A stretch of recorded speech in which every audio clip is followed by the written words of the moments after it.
outside, so I suggest grabbing some food, coming in here, having them entertain you for the lunch break today, and we hope that y'all actually like that. Let's go ahead and get started, though. It's my great pleasure to reintroduce to some of you my good friend here, Miss Nicole Pinkham. Nicole, as most of you know, she is absolutely living out her passion and purpose for inspiring and equipping leaders. She's a great friend of the community and a great friend to ACSC. And without further ado, I'd like to welcome back to the wood stage Miss Nicole Pinkham.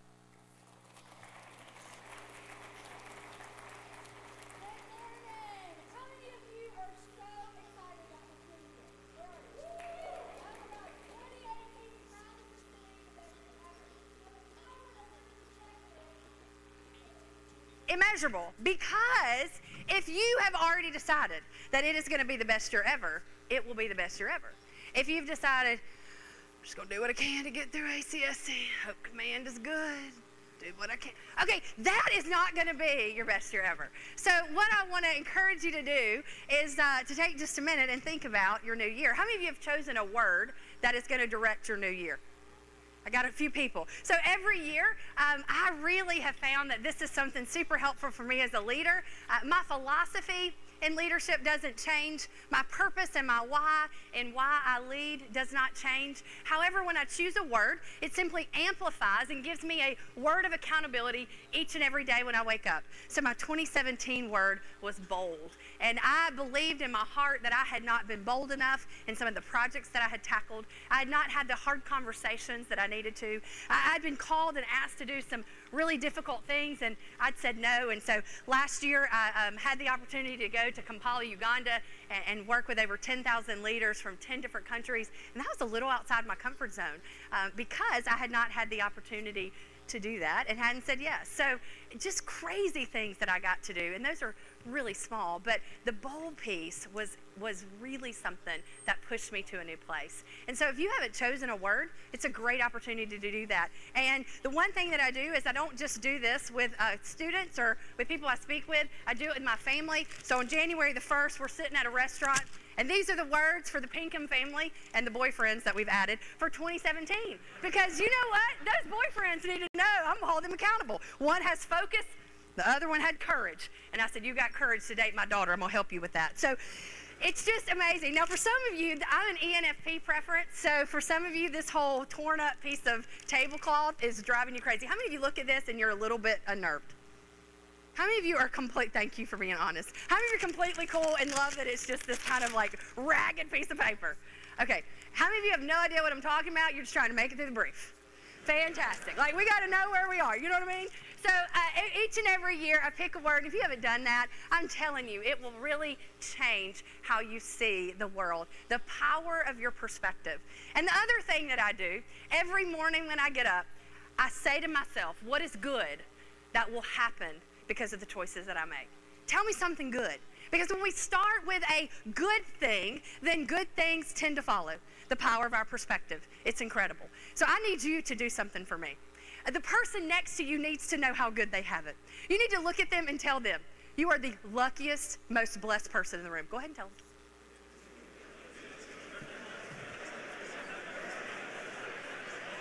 Now, every adult wants the question of why answer. So you've got to tell them why they're the luckiest, most blessed person in the room.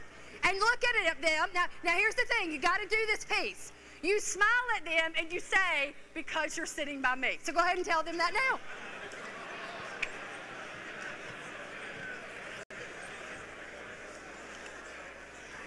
See, the power of your perspective is the story you tell yourself, and if you're going to lead teams well, you must help them articulate a story about you that allows them to see you in the frame in which you desire. So, to that person, they are the luckiest, most blessed person in the room because they sat by you. Today, they're going to get to hear a little bit about your perspective. So I brought this. The last time most of you heard me speak, I talked about MBTI, and there's no exception. We're going to bring it back out. But every morning when you wake up, every team that you work with, every command that you will take, every assignment that you have, every family member that is yours, you view them from your perspective. And the story you tell yourself as you look out this window of your perspective is extremely powerful. but it's your willingness to flex your behavior and to go on the other side of the window and to see the perspective of those that have it different to you and to really love and appreciate that perspective is where you will maximize your leadership and create an impact that you were born to do. You see, leading teams is about taking people and having them do more and believe more than they ever could. The task that you are given each and every day as you take command, as you are giving a different group of people to lead, it can be overwhelming. But understanding that you have everything within you, you've got every single characteristic needed to do it well is extremely important. The way that you view the world is powerful. And if you will be intentional about how you do it, it will change how you lead teams in a way that will maximize and exponentially grow your leadership impact. So thinking about this idea of teams, I want you to begin to think about teams that you've been on. You've probably, like me, been on teams that they were thriving. They accomplished objectives. Not only that, they were cohesive. And you woke up and you were so stinking excited about going to work. You're like, I cannot wait to get with my team. How many have been there? You've had a team like that? Okay, so for those of you that didn't raise your hand, your responsibility is to go create that team for people as you leave here. All right? How many of you, though, have gotten up every morning and you went, cannot wait to get my next assignment? This team is awful. How many of you felt like that? Okay, so we know what it's like to be on thriving teams and what it's like to be on those that maybe don't accomplish all that they need to. So what I'd like for you to do for just a minute is I want you to think about it, begin to articulate in your head, what are the necessary traits of an extraordinary team? What is it that's needed? Now, one of the things I do that I know it's a little bit different, I'm gonna need you to talk because that's important. So look to the person next to you and just smile at them. Go ahead and try that. Because here's the thing, I don't want to talk to people that don't smile at me. If you look scary, I don't want to share with you. So if you could just kind of not look scary and look a little bit open and approachable, this will help. But take just a minute and to that person, that's the luckiest, most blessed person in the room that's sitting beside you, talk to them about what you believe the necessary traits are for an extraordinary team. On your marks, get set, go.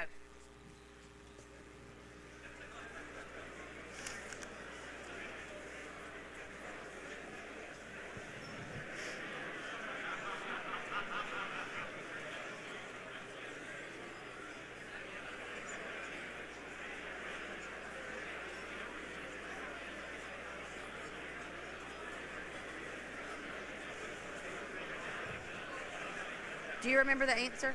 Remember the answer? No, you got it. You got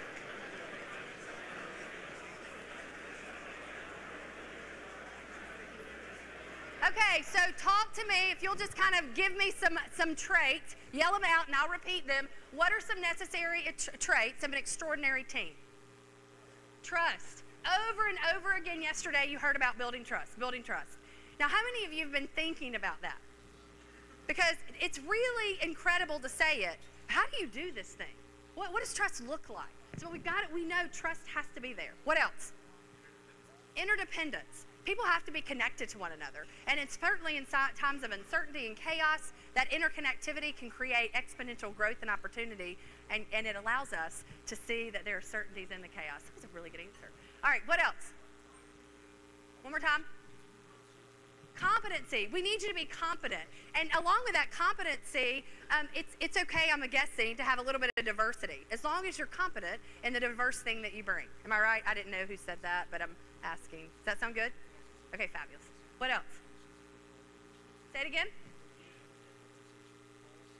Communication. Really important that teams communicate with one another. That's how that trust is built, how we do that.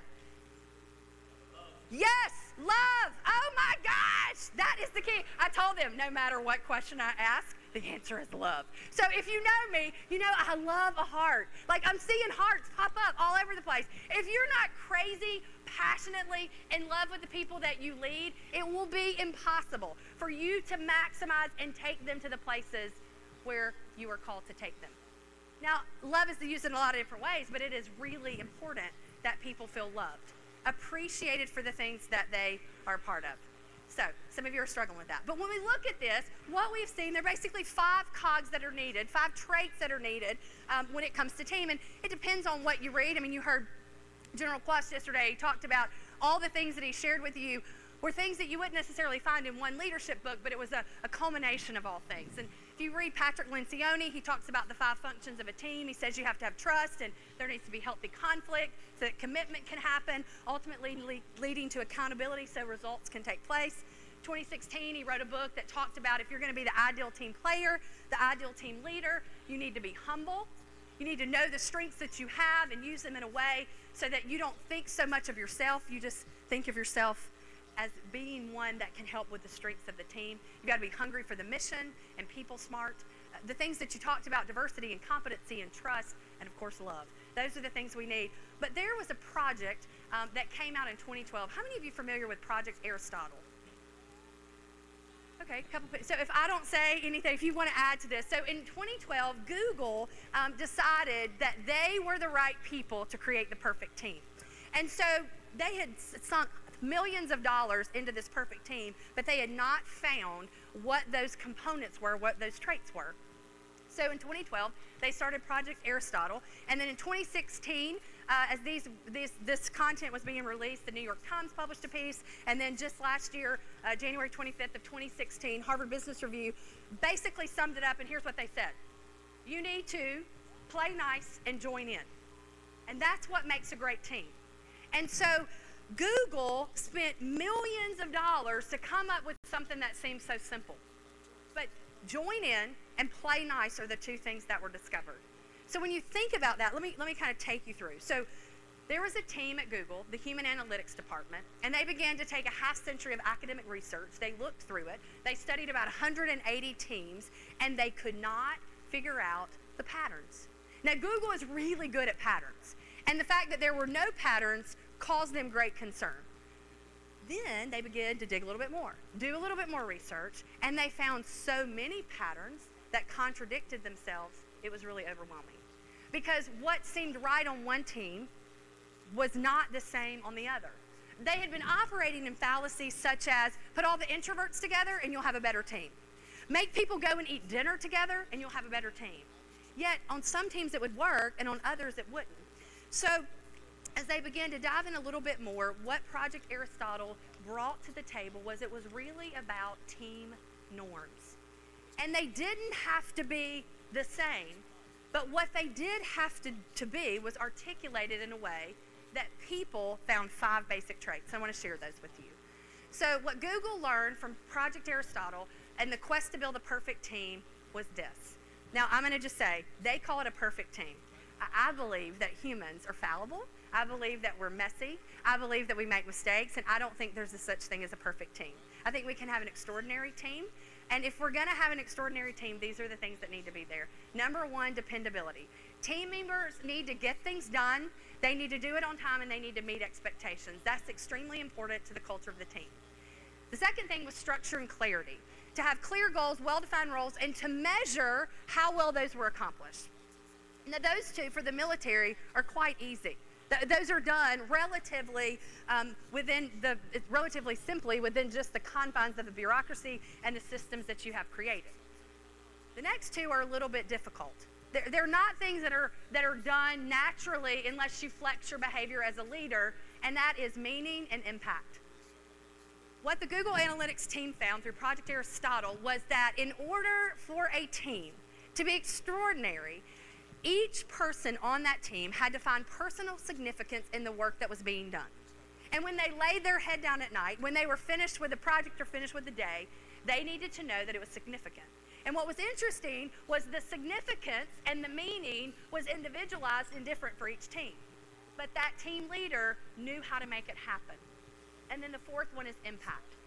It has to be intentional as you lead teams to show how those taskers and those assignments and those commands ultimately create the vision of the institution, the organization that you're working for, how it shows that that vision becomes reality.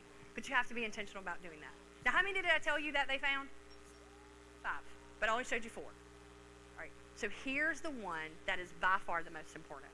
The most important, the number 5, which is really the number 1, is if you are going to have an extraordinary team, there must be psychological safety. The most important thing. Amy Edmondson of the College of Business at Harvard in 1999 had done a significant amount of research on this. And so when you look at how she defines psychological safety, I think it really suits what we're talking about. So a psychological safety is where a team is characterized by this interpersonal trust and mutual respect, where people are comfortable being themselves, just being who you are. And she went on to say that it's a sense of confidence that when you speak up, when you talk, when you share, you will not be rejected, punished, or feel like that you are going to be looked at differently because you said something. That's psychological safety. Now I want you to think back to those teams. The ones that you said that team was thriving. Did you have a sense of safety? Yes? Did you feel safe with those teams? And those teams where you were so ready to get off of them, were those teams where psychological safety was taken away. See, what we know about human beings, no matter whether they're team members or team leaders, is we want to be known and appreciated. We want to be accepted for who we are, yet not allowed to stay in that same place, and challenged to be more and grow more in a way that allows us to impact the greater good. And so for us to have this quote become reality, that the whole really is greater than the sum of its parts, it is imperative that we find a method of how to make this happen. So you've heard some amazing speakers. You've heard some tremendous content. But what will you do with it? And how will you create a space as you continue 2018 at ACSC, in your seminar groups, in your flight groups, in your elective course? How will you practice leading those teams in a way that makes you even greater as you go and you take your next command? I believe that you are going to need a framework. And that framework will allow you, first of all, to know yourself in a powerful way. I love this quote by Socrates, know yourself. And so for me, MBTI is simply a framework, a tool that allows me to articulate my strengths in a way that shows how I can have impact on a team. MBTI, the 16 personalities, also allows me to talk about in a very objective way those blind spots that I have and how I flex my behavior to meet the needs of those that I serve. And finally, the MBTI gives me a tool, a strategy, a framework so that I can learn and I can grow. The other thing that I loved, yesterday Janelle showed this slide. Knowing yourself is the beginning of all wisdom. I love that Socrates was the teacher of Aristotle, yet he took the quote and he added just a little bit more. See, if we're the leaders that we're called to be, we teach and we lead and we give away information in a way that there is space to create something even bigger and greater as we lead those. Your responsibility at the core of who you are as you lead is to allow your organization to be better off when you leave than it was when you came. And I believe to do that, this framework is necessary. So will you help me with something? I just want to prove it to you, because I know what your personality types are. I've studied you. I know who you are. And some of you are like, yeah, I'm not sure about all this. So take just a minute. I'm going to show you 54 numbers. They're going to be different colors, different fonts. They're going to be all over the page. And I'm going to give you 30 seconds. And what I want you to do is I want you to find number 1, 2, 3, 4, sequentially, all the way to 54. And when you have found all 54 numbers, I just want you to raise your hand. Does that sound good? Pretty easy? Say yes! You're so excited about this. You just can't stand it. Here we go. All right, 1 through 54. On your mark, get set, go.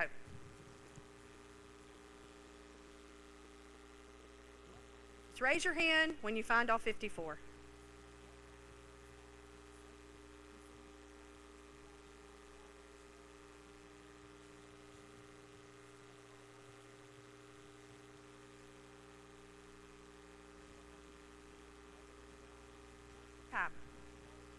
All right, how many of you found all 54? I didn't see any hands raised. Okay, look at the person next to you and tell them what number you got to. Shout it out to me. Give me some numbers. What'd you find? What'd you find? 9. Give me some numbers. 12, 3, 10. Give me some numbers. 6, 16. What else? 13. Man, we did good. Now, here's the thing. When we talk about the things that we found out through Project Aristotle, and we recognize that safety and understanding and this idea of openness and meaning and impact, we've got to do all these things while we take on the responsibilities of the task at hand. I'm just telling you, I believe a framework will be the how you get this done. Now, I want to show you something. I believe in you, and I think with this tool, you can be more effective. Watch this. So I gave you these numbers. Some of you, I think the highest number I heard was 16. But what if I showed you there's a method to what I did?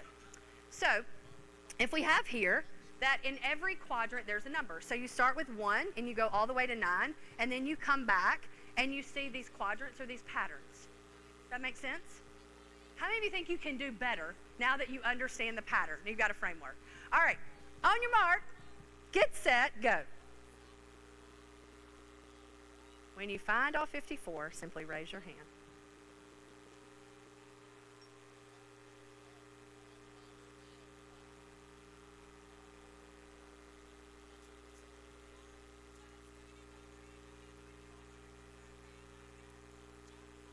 I got some hands coming up.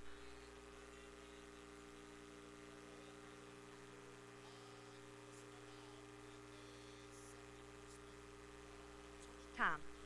How many of you were able to find all 54? Fantastic. And how many of you did more than what you did previously? Take a look. Okay, now look. Now I need a little bit more than that. Put your hands up. You did more than previously. So shout out to me on the count of 3 what number you got to. 1, 2, 3. Exactly. So what you can see is that productivity and efficiency and effectiveness increase with a framework. How many of you believe me now? Fantastic. We're making believers. All right, so here's what happens.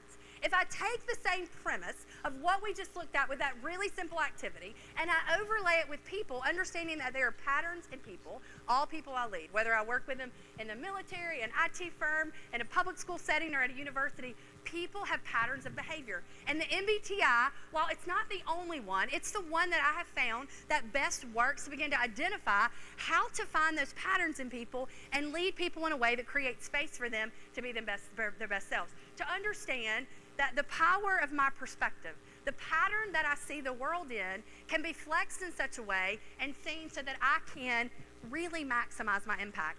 So what does the MBTI do? And I know many of you are familiar. You guys have been working with this, but it really does foster openness and trust. And I no longer look at you and think and say things to myself like, you're just doing that to get on my nerves. Like, I realize that's your preference. That's how you're wired. And because I know you and you know me, we can begin to build trust in ways that are more effective. It provides me in an objective way to talk about my strengths, to talk about our similarities, and also to talk about our differences. The MBTI as a framework allows me to emphasize those things that are different in a way that allows me to appreciate them. And it really provides this incredible framework so that we can talk about communication and leadership and problem solving and conflict and stress and what that does to me that ultimately creates a team culture. And using this framework, we can create teams that are extraordinary with those 5 processes. I want to show you how we can do that. Before we do, we have to be reminded that the reason why we need to ensure that the MBTI is used is what you think and what you believe and what you see from your perspective is not the same as those that you work with. So on this, I want you to find your preferences, find your spot, your sweet spot, that thing that you really like, those letters that resonate with you. Some of you got handouts as you came in. If you didn't, we'll get you some. But for those of you that have them, for those of you that know your preference, when you look at your preference and you read about it, how many of you just get so excited about who you are? I mean, like, I read mine, I'm like, that is fabulous. I mean, do you do that? Okay, I'm going to need you to work on that. So the power of your perspective is really important. Like, if you don't like what you read about you, then it's really important we start making choices in our life and start doing things. But when we read about our preferences and who we are, excitement is something, and you may not show it like me. I don't expect you to get up now like, I'm so excited. That's weird. But I really do. And so being excited about who you are is important. Why is this question important? Over and over again from speakers, here's what you've heard. Your team wants to have more of you. To those people that are your subordinates, those that report to you, you are the most important. To your direct reports, you are the most important leader. You are more important than any general that has ever stood up here. You're more important than any commander-in-chief that has ever been in their presence. You are more important than anyone in their life, because you are more likely than any other leader to influence their desire to stay or to go. You are more likely than any other leader to influence the trajectory of their career, to influence their ethical behavior, to decide whether they want to wow those they lead and serve, to create satisfaction with their jobs, and really whether they want to be a part of creating an organization where the vision and the values of the service that you have is realized. And so it's important that people know who you are and they know why you do what you do. And you've had an opportunity through ACSC to take some time to articulate that. I want to encourage you to not only do it here at your job, at your workplace, but at home. Do people at home know what it is that you stand for, who you are? Some of the best conversations, the best lessons I've learned about leading teams have come inside my home, because I know who I am and I can articulate that in a way where I'm stretched and flexed to see that my perspective is powerful, but when I look to the other side is where I find the greatest strength and joy. So we've talked through this idea of chaos, and the whole theme of this has been chaos and uncertainty. And here's what research has shown. Here's what experience proves over and over again. In moments of chaos with many uncertainties, there are two most important things. For you to have clarity of who you are and why you do what you do, why you lead the way you do, and have the flexibility, the courage to flex your behavior and perspective so that change can happen.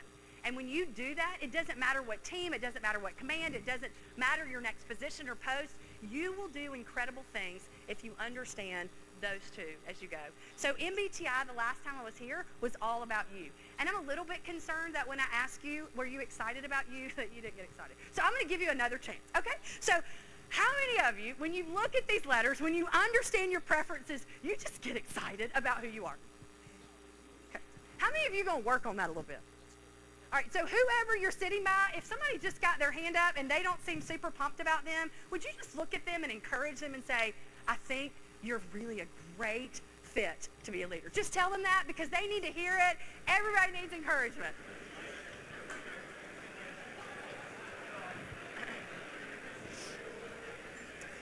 So I love what Truett Cathy said. He said, how do you know when people need encouragement? And the answer to that question is if they're breathing. If the person beside you is breathing, they need encouragement. Because I've never met anybody that said, don't encourage me. I hate to be encouraged. That just doesn't happen. And if it does, then I don't want to know. Okay, so here we go. Let's take these preferences, because again, the last time I was here, it was all about you. And I need you to begin to think about, what will you do with this? I talked with a gentleman just recently who was part of the Leaders by Design course 3 years ago. And he said, Nicole, you know, one of the things that has been most impactful as I went through the Leaders by Design and I learned more about who I was and I began to know myself better and be able to articulate that in a way that it was objective, and I could say and talk about my strengths in a way that didn't show arrogance and ego, but it showed humility, that I wanted to use those strengths to serve my people and my country. And then I learned how to create space for people so that they could become more self-aware. And I took the tools that I was given, and I began to implement those in my squadron. It changed the way that I lived and the way that I worked. So much so that when I left ACSC, I was looking at retiring. I was done. I wanted to be finished. But I was so inspired by having the tools to know that I could leave the Air Force a better place, that I'm in. I'm excited. And so when you think about how will you use these things, you've heard from incredible minds just these 2 days. But if you do nothing with it, if you don't begin to plan how you will use it, it was a waste of your time, and it was a waste of those that came. So today I want you to be thinking about your teams. Teams in the past, the teams that you're currently on, and then those that you will work with. So E and I, how do I, if I don't give them the 16 personality types, how do I begin to determine E and I preferences? Well, what we know is extroverts. How many of you have picked out the extroverts in your seminar groups? Pretty easy, right? How many of you know the introverted preference? Yeah, it's pretty easy. And so what's so interesting is our behavior really does begin to show those preferences. So extroverts like to communicate, they think through their mouth, they use rapid speech, they interrupt people a lot, and they're really loud. And so if not careful, from an introvert's perspective, there are a lot of stories that can be told about how they walk and lead in their world. Introvert, however, likes to pause when they're thinking. They want to reflect. Leadership is about communicating, but communicating when it's completely thought through. And when we enter into conflict, we need to talk about the things after it's been processed. And typically, introverted preference speak with a little bit quieter voice. And if not careful, an extroverted preference that's leading the team can say, the introvert doesn't care about what we're doing. They're not passionate about it.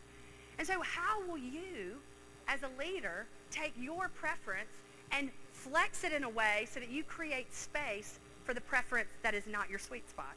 Because when we think about this, there's one list that resonates with us, There's one that we look at and we go, that's where I fit. And the other one, it doesn't resonate. We don't get that sense of excitement like we do the other.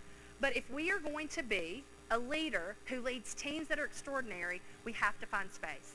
The Aristotle Project found 2 really important things about teams. So I mentioned they found these 5 characteristics, or these 5 traits, with psychological safety being the most important. But in their research, they found 2 things that were absolute must in order for a team to be successful. And the first one has to do with the E and the I preference. What they found out is teams that were extraordinary allowed team members to talk equally.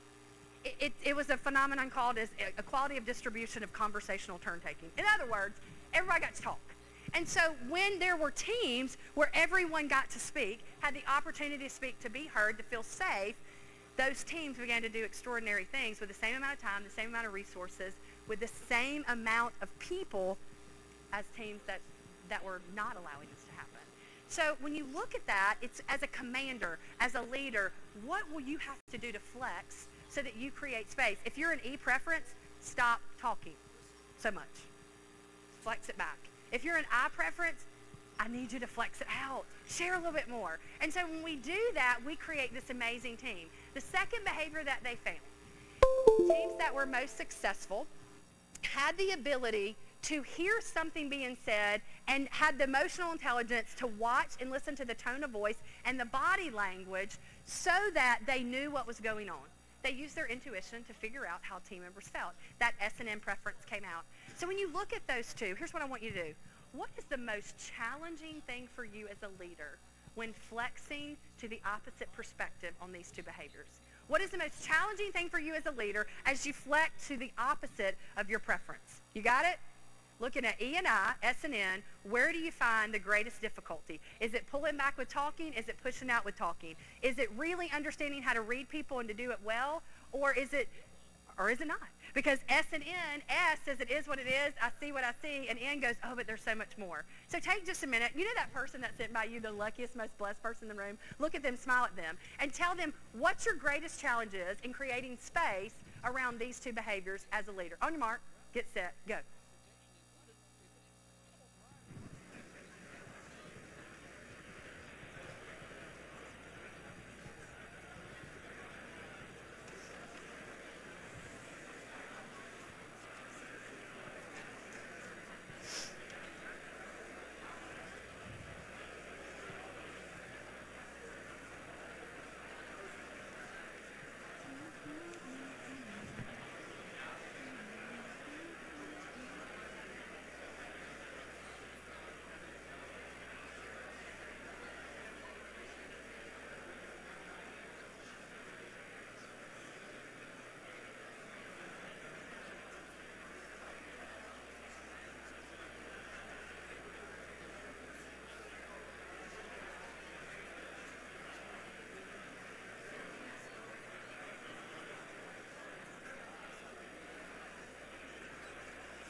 For you to have extraordinary teams, it is imperative when there's low stress to no stress for you to begin to decide how will you create the space so that as you herd these tigers, that you are able to do it in a way that allows these 2 things to show.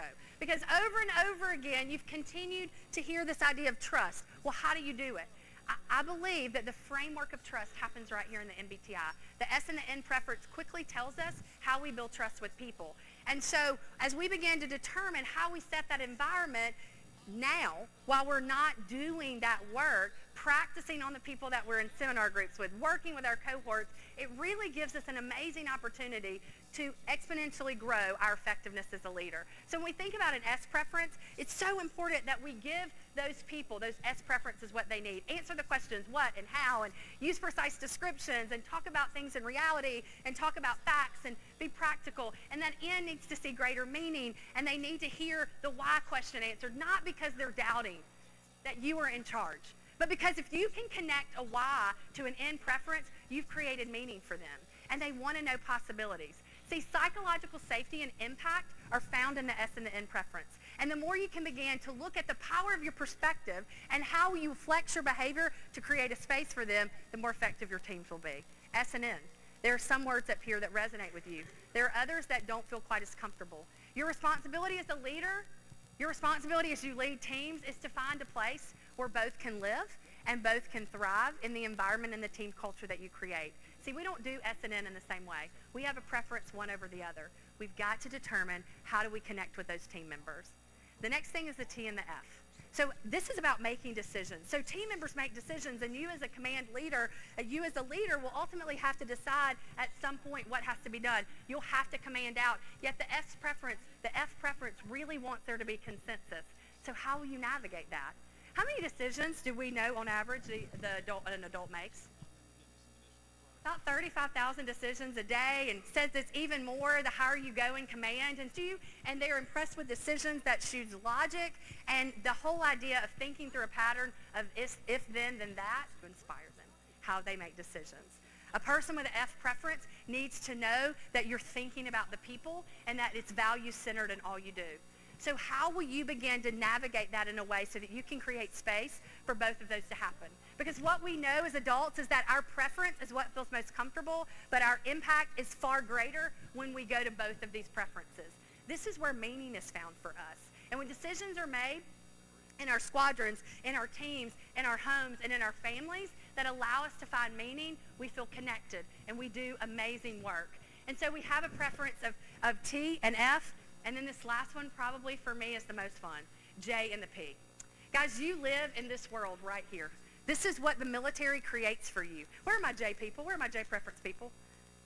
I love it. Okay, where are my P preference people? I love that too. Let me just tell you, it's hard in the world you live in because you look like this all the time. And you're trying to look on the outside like that. And so understanding P and J